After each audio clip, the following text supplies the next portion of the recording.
قرآن میں کہیں یہ حکم موجود نہیں، بلکہ قرآن میں تو حضرت سلیمان کے بارے میں آتا ہے کہ ان کے لیے جو جنات جو تھے ان کی غلامی میں وہ تماثیل بھی بناتے تھے، مجسمے بھی بناتے تھے۔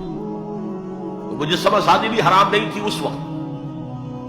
اصل میں یہ حدیث نبوی ہے صلی اللہ علیہ وسلم کہ تصویر بنانا اور مجسمہ بنانا جاندار چیز کا وہ حرام۔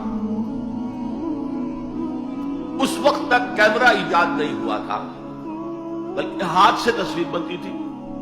جاندار کی تصویر بن رہی ہے تو ہاتھ سے، مجسمہ بن رہا ہے تو ہاتھ سے، تو اس کے تو حرمت پر پوری امت متفق ہے۔ لیکن جب کیمرہ ایجاد ہو گیا تو ایک نئی چیز آ گئی نا، اس میں اختلاف ہو گیا۔ جیسے شاید آپ کے علم میں ہو، لاؤڈ سپیکر پر ہمارے بڑے بڑے علماء کا فتویٰ تھا اذان حرام ہے، خطبہ حرام ہے، اور فتویٰ کس کا؟ مولانا اشرف علی تھانوی رحمۃ اللہ علیہ کا۔ ایک نئی چیز آئی تھی، اس کے بارے میں ان کی رائے ہوئی، لیکن آج آپ کو معلوم ہے کون سی تھانوی مسجد ہے کہ جس میں اذان جو ہے لاؤڈ سپیکر پر نہیں ہوتی اور خطبہ جو ہے وہ لاؤڈ سپیکر پر نہیں ہوتا۔ تو نئی چیز کے آنے پر جو ہے یقیناً اختلاف رائے کے پیدا ہونے کا امکان ہے۔ عالم عرب کے تمام علماء کا تقریباً اس پر اتفاق ہوا کہ چونکہ اس میں ہاتھ کا کوئی عمل نہیں ہے، یہ عکس ہے، یہ جائز ہے، علی الاطلاق جائز۔ اس سلسلے میں آپ کو ایک لطیفہ بھی سنا دیتا ہوں۔ پاکستان میں ایک علماء کی کانفرنس بھی ضیاء الحق صاحب نے کروائی تھی، پوری دنیا سے علماء آئے تھے، کراچی میں کانفرنس تھی۔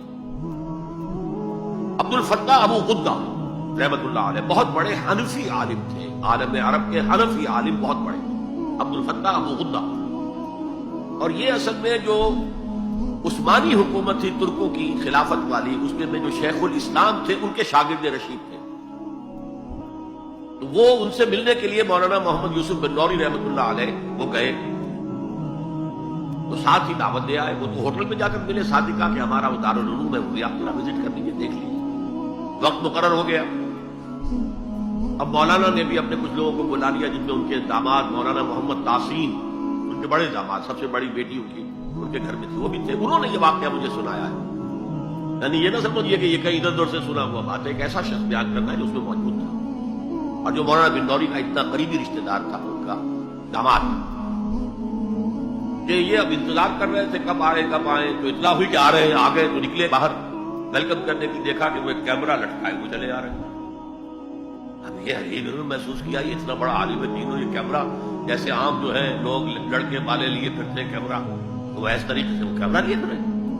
لیکن کیا کہیں، مہمان ہیں، کچھ کہہ نہیں سکتے۔ آ گئے، بیٹھ کر انہوں نے اپنا کیمرہ کھولا اور کہا ذرا ٹھیک ہو جائیے، سورہ اجتماعیہ، میں چاہتا ہوں ایک اجتماعی تصویر ہو جائے گروپ کی، سورہ اجتماعیہ۔ اس پر چیخ پڑے مولانا بن نوری، حرام حرام حرام، نہیں کرے۔ انہوں نے کیمرہ تو بند کیا، لائیے دلیل، حرام ہونے کی دلیل کیا ہے۔ جو دلیل انہوں نے دی وہ کاٹ دی، جو دلیل دی وہ کاٹ دی، جو دلیل دی وہ کاٹ دی۔ آخر میں مولانا بن نوری کو کہنا پڑا کہ ٹھیک ہے یہ حرام نہیں ہے، لیکن یہ خلاف تقویٰ ہے۔ آپ نے کہا ٹھیک ہے، آپ اس پر قائم رہیں، خلاف تقویٰ ہے، مجھے اس پر کوئی وہ نہیں ہے، لیکن یہ کہ آپ حرام کہیں گے تو مجھے دلیل دینی پڑے گی۔